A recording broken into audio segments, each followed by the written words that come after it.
The CNBC app. Global market news in one place. Customizable sections and personalized alerts. Stocks tracking, interactive charts and market insights all in your hands. Stay connected. Stay informed. Download the CNBC app today. Happy Friday, everybody. Welcome to Scorebox Europe with myself, Steve Sedgwick, and these are your headlines.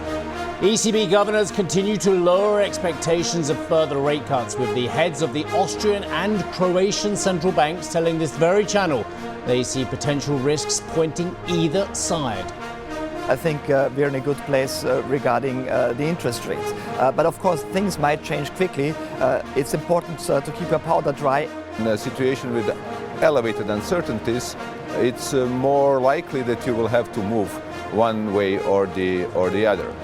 Well, we're going to hear from the UK Chancellor of the Exchequer, Rachel Reeves, later today. You can catch that interview on CNBC International YouTube channel. Elsewhere, the US President Donald Trump announces a second meeting with Russia's Vladimir Putin as Zelenskyy prepares to visit the White House today. I thought it was a very good phone call. I thought very productive. But I'll be meeting with President Putin, and we'll make a determination. I'm meeting with President Zelenskyy, and I'll be telling him about the call. I mean, we have a problem. They don't get along too well, those two. And it looks like it's over for now. The US-listed shares of BBVA pop as the lender's hostile takeover bid for rival Sabadell fails, falling short of the 30% threshold needed for a second attempt.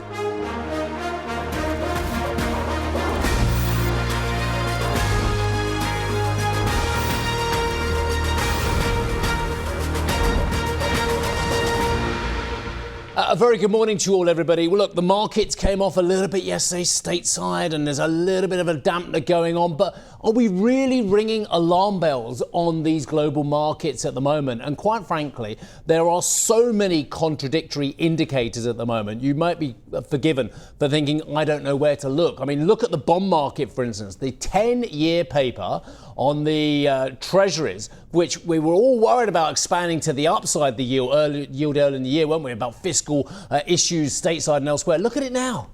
It's 3.949. So what's that saying to you? Back to a traditional safe haven away from the equity market? You're less worried about the fiscal position of the states? You think we're going to get rate cuts in the United States? All of the above could be part of your rationale. Look at the VIX, for instance, trading at 25. Big pop. Was elevated at around about 20 quite recently. Now trading at 25 as well. Is that another little alarm bell that you're ringing out there as well? And what are we seeing in the corporate world? Well, by and large, the markets look pretty sanguine, don't they? We're trading only a couple of percent away from absolutely sky-high record levels on the S&P, for instance, 66.29. And I keep reading about how the AI CapEx spending cycle will keep the froth in the market for a long period to come. But the question is, and I saw it raised in one article today, does that mean if a lot of people have to spend more money on AI, there's going to be less money for buybacks? I think that's an interesting idea, isn't it? You think about it, buybacks, enormous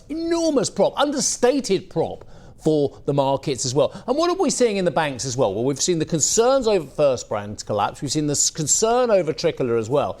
Now, in the last 24 hours, the KBW, the US Banks Index, was falling fairly aggressively because regional banks Zion and Western Alliance are taking sizable charges because of what? Because of what? Yeah. Bad loans to a couple of borrowers. And the question being asked right from the top, right from the Jamie Dimons of this world down to the bottom, me, is this more systemic or actually are these one-off situations as well? Lots of questions out. Oh, by the way, and I forgot the other reason why we're seeing alarm bells as well. Have you seen gold and silver? Well, if you blinked, you would have missed a few more dollars to the upside on both of those as well. Silver being incredibly volatile. What, it's around about $53 now. Gold just goes from strength to strength. So, in the meantime, our coverage of the IMF and World Bank annual meetings in Washington continues with the ECB President Christine Lagarde telling a panel that the bank is well placed to face any future shocks. Cameron spoke to a recently appointed ECB Governing Council member and Austrian National Bank Governor Martin Kocher, who argued that it was important for the central bank to keep its powder dry. We have, of course, a situation in Europe where the growth is not as high as we would want it to be, actually.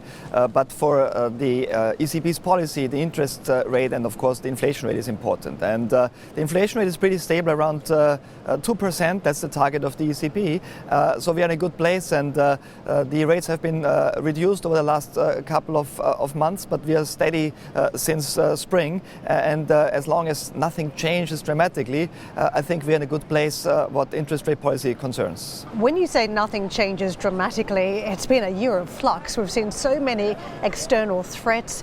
Domestically, there's been a big fiscal package coming through out of Germany and obviously from the Europeans as well. There's been a lot of change. So how do you weigh up some of that change? You're absolutely right, and that's surprising to a certain extent. We've seen a lot of risks, upside, downside risks, lots of things changing geopolitically in the trade area.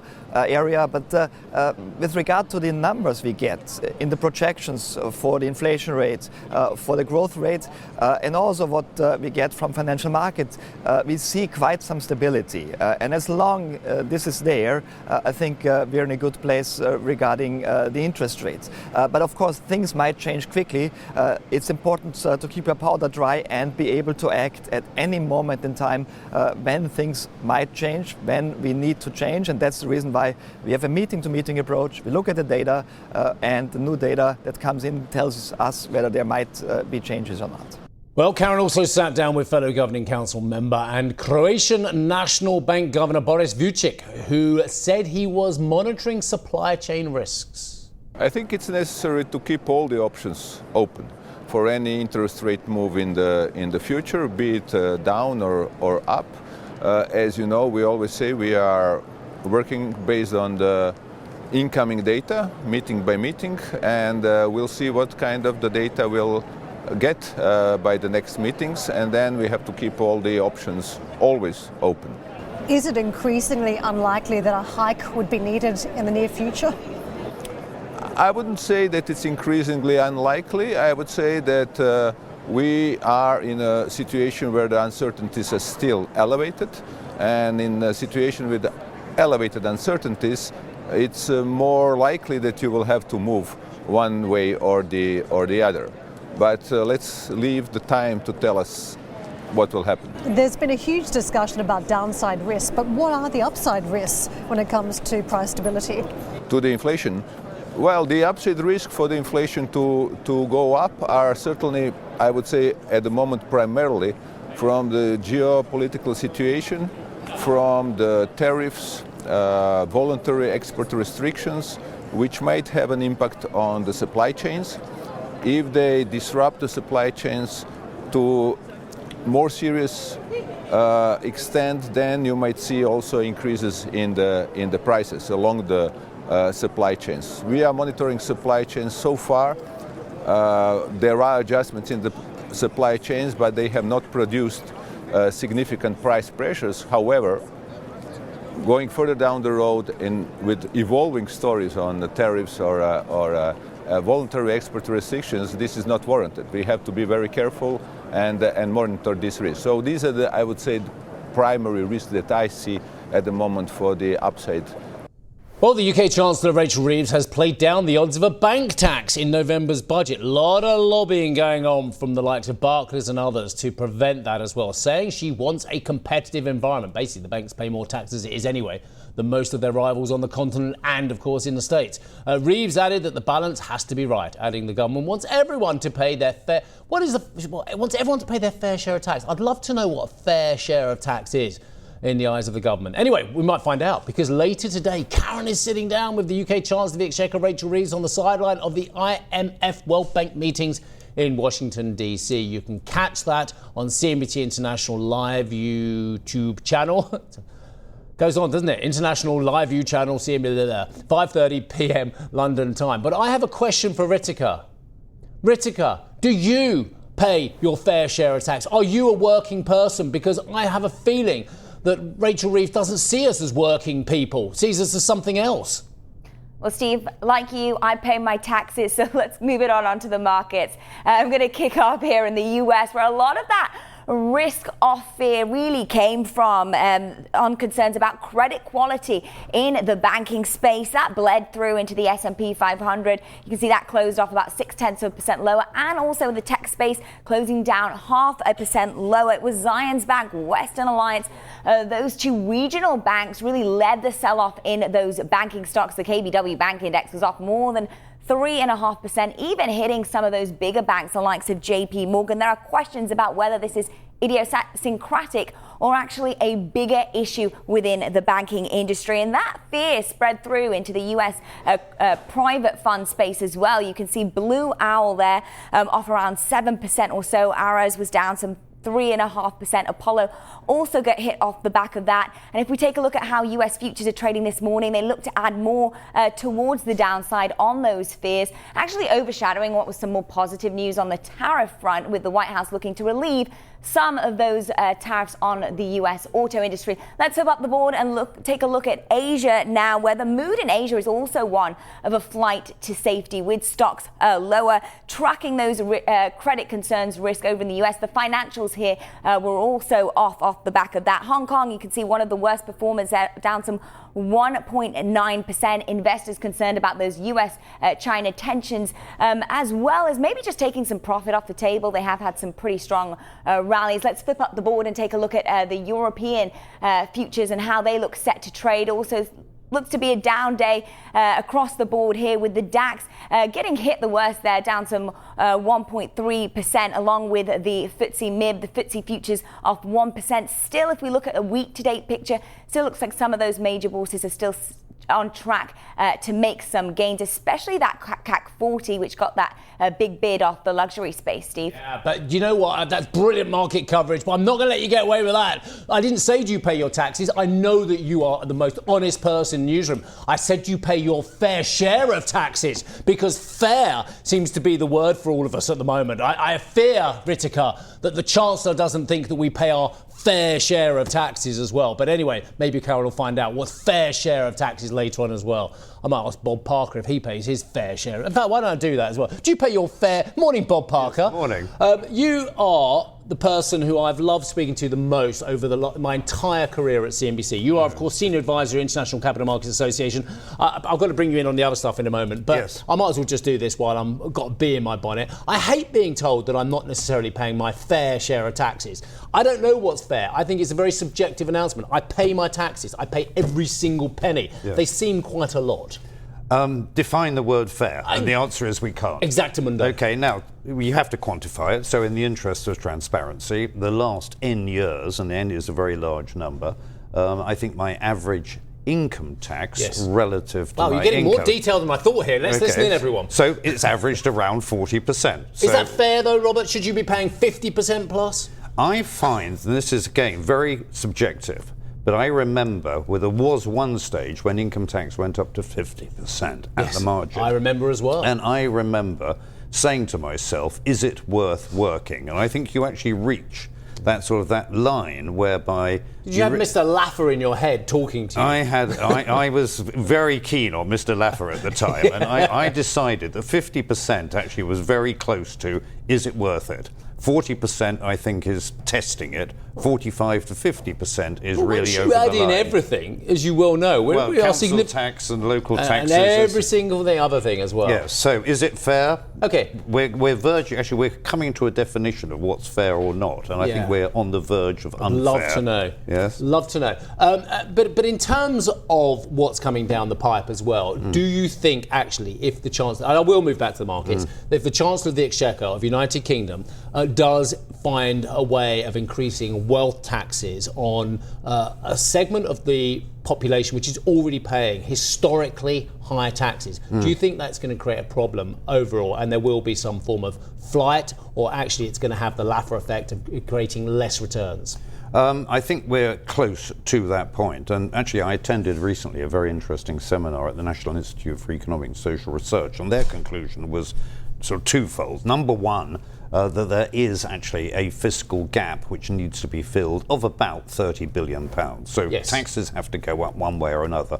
And I think they're right, and politically it's probably the approach that we're going to see is that there will not be cuts in public spending. There probably won't be increases in public spending, but I think it's naive to assume that there are going to be cuts in public spending. And their view was that the simplest route is actually to increase income tax. Now, to increase income tax, that's happening already through fiscal drag. Fiscal drag where you leave the rate at the previous level and ignore the fact that inflation has made more people pay at that level. Yeah, so if you actually look at the quantum of income tax raised today relative to 5 years ago, relative to 10 years ago, it is significantly higher because of fiscal drag. So indirectly, income tax is going up anyway. Now, a simple route, which Reeves has said is politically she doesn't want to do, but a simple route actually would be just to increase income tax by perhaps 1 or 2%. Okay. Now, to come back to your question, is that going to have an adverse Laffer effect, i.e. is it going to stop people working?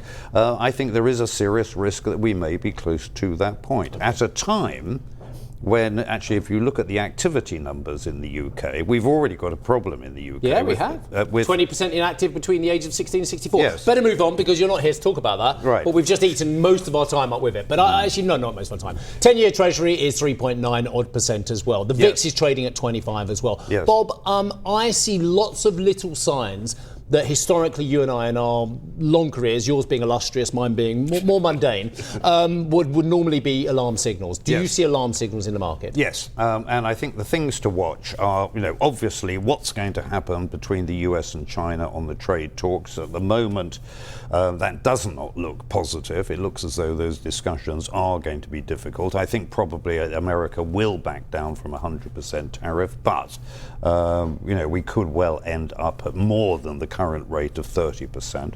So that's factor number one. Factor number two is what's happening in credit markets. And I think that, one alarm bell, and we need to monitor this very carefully in the weeks ahead, is what's happening to high yield spreads, what's happening in the leveraged loan market.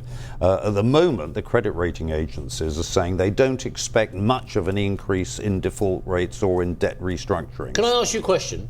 Do the ratings agencies ever expect increases in delinquencies and defaulting loan rates before it happens? Probably not. Okay, thank you. Now, if you actually look at the history, it supports your comment.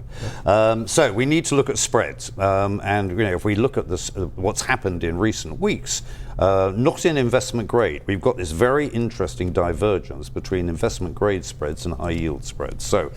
And we've seen, whether it's First Brands and others, some very significant defaults. And, yesterday we saw announcements from a number of regional banks that they're seeing default rates coming up. So risk factor number one, US-China trade. Risk factor number two, what's happening in credit markets.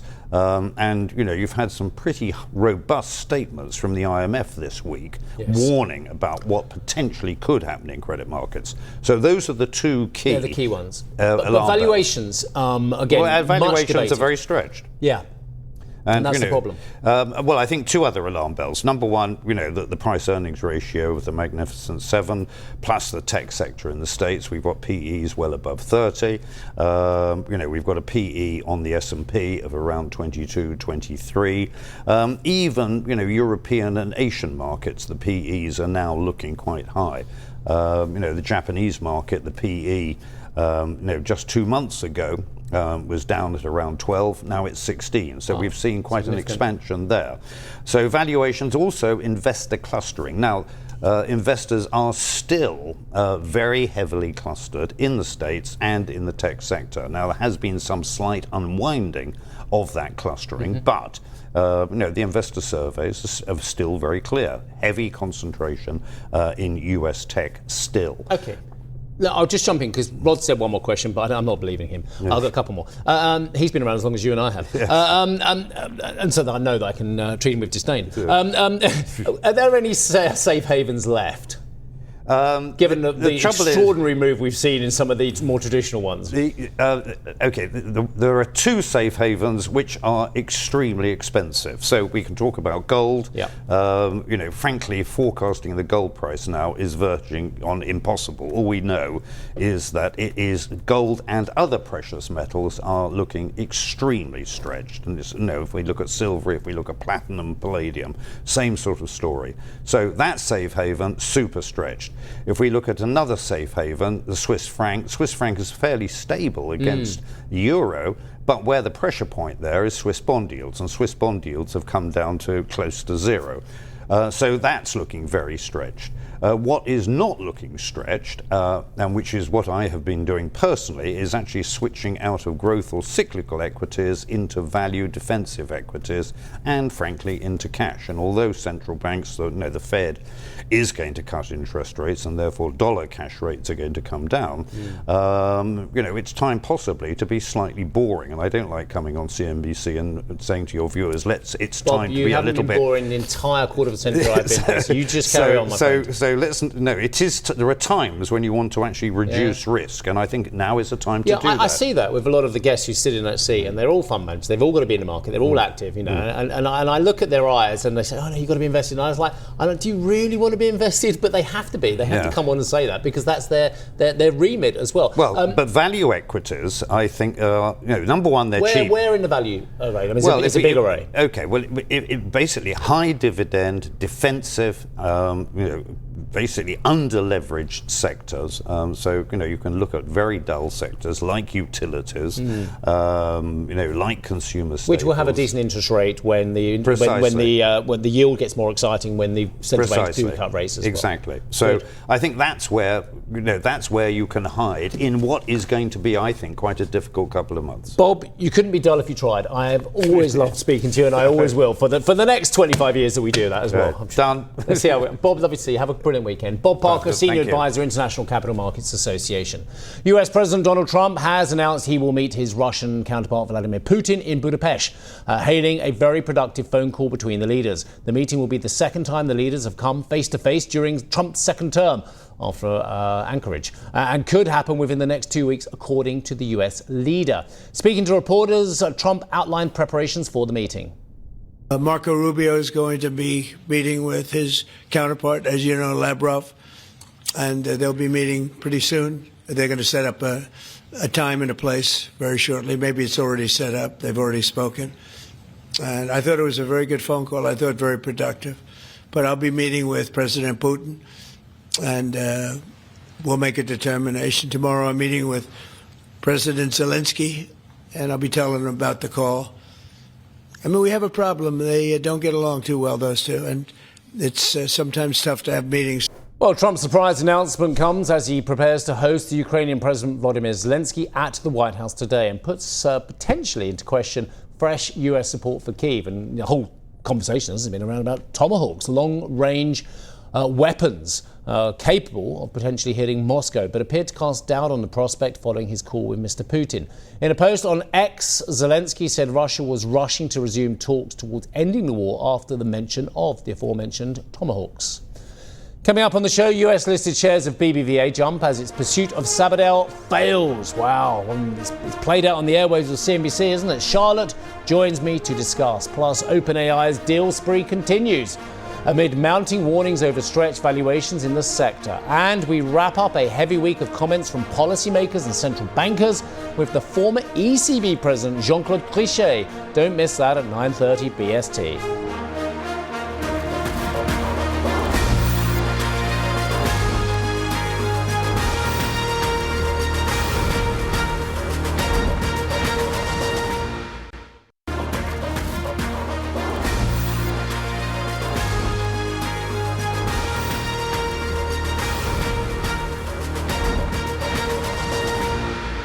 BBVA has failed in its €17 billion takeover bid for rival Sabadell. The offer was accepted by just over a quarter of shareholders, representing, just as I say, well below the 30% they needed, and short of the 50% they need to take control, but 30% for a second bid. BBVA says it will now resume dividend and share buyback plans in the coming months. I'll miss this chat on air. The two CEOs, one saying it's a great deal, the other one saying it's a terrible deal. Yeah.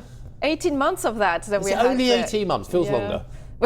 To a certain extent. But this is the end of this saga now in this Spanish banking merger that has failed there. The results, that was a surprise, really, because for a lot of analysts, the question was where in the threshold between 30 and 50% the take-up number would fall, and how much cash then BBVA would need in order to make a secondary offer. But look, there won't be a secondary offer altogether because that has failed. We kind of had a hint of that a couple of days ago when Sabadell said that their customers who are also shareholders, that only 2.8% of them had taken the BBVA offer, which made about 1.1% of Sabadell's total share capital. So that was kind of giving an indication that maybe it would be a steep upper hill for BBVA to get to the threshold. And we know that this battle had been highly politicized. It's been a really difficult one because it was a Catalan entity being taken over by a Spanish bank from northern Spain. And we know that that had been complicating things for them beyond the talk of job losses and the concentration access for SMEs in the region. And you saw political reaction yesterday, including the Deputy Prime Minister of Spain saying it was good news